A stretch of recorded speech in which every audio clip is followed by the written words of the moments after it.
Hello, welcome to the channel, welcome to another video of success class 10 level mathematics এর আমরা যে question series বা video series চলছিল তারই একটা কন্টিনিউয়েশন ভিডিও। যারা এখনো অবধি সাকসেস চ্যানেলটাকে সাবস্ক্রাইব করেন, যারা সাবস্ক্রাইব করেন এবং সাকসেস পেজটাকে যারা ফলো করেন বা লাইক করেন তারা করে রাখো, তাহলে কিন্তু কখন কোন ভিডিও আসছে তার আপডেট তোমরা আগে থেকে পেয়ে যাবে।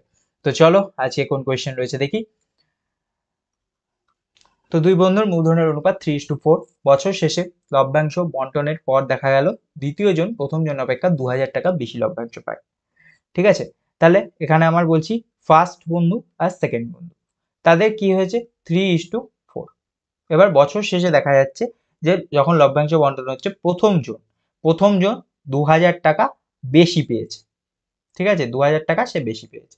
তাহলে কি হবে, দুই বন্ধু মনে করো 3:4, তার মানে এটা যখনই আমি মূলধনে নেব তখন আমি করে নেবো কি 3x আর 4x। ঠিক আছে, এইভাবে আমি করছি 3x আর 4x। তাহলে প্রথম জন অপেক্ষা দ্বিতীয় জন, তার মানে এখানে 2000 টাকা সেকেন্ড জন বেশি পাচ্ছে, প্রথম জন 2000 টাকা কম পাচ্ছে, তাই তো? তাহলে যার বেশি হবে সেই বেশি পাবে, সিম্পল হিসাব। তো 4x - 3x এটা হয়ে যাবে 2000। যার মূলধন বেশি সে লভ্যাংশ বেশি পাবে। ঠিক আছে, তাহলে এখানে 3:4, দ্বিতীয় জন সেকেন্ড জন 4, তার সেকেন্ড জনের মূলধনটা হয়ে যাবে 4x, তো সেই জন্য সে 2000 টাকা বেশি পাচ্ছে। তার মানে বেসিক্যালি 4x - 3x x এর জন্য 2000, তাই না? x এর জন্য 2000, তাহলে প্রথম জনের কত হবে? প্রথম জনের তো ছিল 3x, তার মানে 3 × 2000, 3 × 2000 হয়ে যাবে 6000। আর পরের জনের ছিল 4x, তার মানে 4 × 2000, তার মানে হয়ে যাবে 8000। ঠিক আছে, simple calculation, simple math. Next, একটি যৌথ ব্যবসায় এ 9 মাসের জন্য 15,000 টাকা এবং বি তার টাকা 6 মাসের জন্য খাটায়। তার মানে এ কি করছে 9 মান্থস চলছে আর বি 6 মাস 6 মান্থস চলছে। এ কত বলেছে 15,000।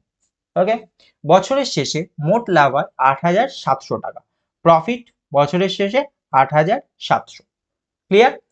নাও মোট লাভ 8,700 টাকা হলে বি এর লভ্যাংশ হচ্ছে 5,800 টাকা। এই যে 8,700 টাকা হলো তার মধ্যে থেকে বি পেয়ে যাচ্ছে 5,800। তাহলে বি এর মূলধন কত ছিল? বি এর এই মূলধনটা আমায় জানতে চাইছে। ঠিক, তাহলে 5,800 আর 8,700, তার মানে এর প্রফিট পার্টটা আমি ফার্স্ট ক্যালকুলেট করব।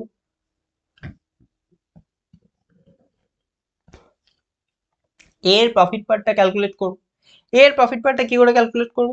সিম্পল, 8,700 থেকে 5,800 বিয়োগ করে দেবো, তাই না? তাহলে কত চলে আসবে?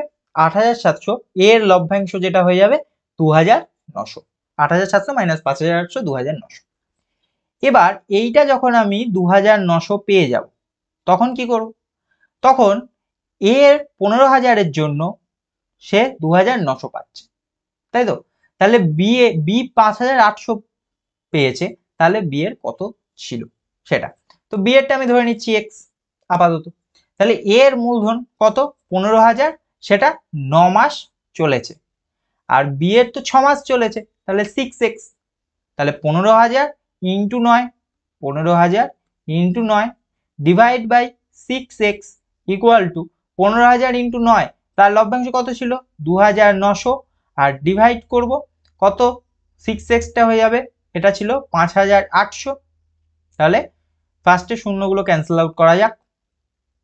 ঠিক আছে, এবার এই দিকে চলে আসবে 6x, আর এইখানে 58, তো এটা নিচে আসবে, মানে 58টা উপরে যাবে। এখানে 29/58 আছে, তাহলে 15,000 করে দিলাম ইন্টু 9, এখানে 29/58, তো এটা হয়ে যাবে 58/29।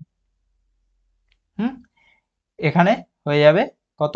6x, তার মানে এখানে x, আর এইখানে আরেকটা ডিভাইড করে দিই 6। ঠিক আছে, তো এটাকে করলে আলটিমেটলি শেষমেশ কত আসবে? 15,000 into 9 divide by 3, 15,000 into 9 divide by 3, তার মানে x ইকুয়াল টু আসবে 45,000। বি এর মূলধন আসবে 45,000 টাকা। ঠিক আছে, ক্লিয়ার? এখানে ক্যালকুলেশনটা দিয়ে দিলাম, ক্যালকুলেশনটা দেখে নিও। ঠিক আছে, কিছুই না, জাস্ট এখানে 3 দিয়ে ক্যান্সেল আউট করলেই হয়ে যাবে। ঠিক আছে, thank you, keep watching success way.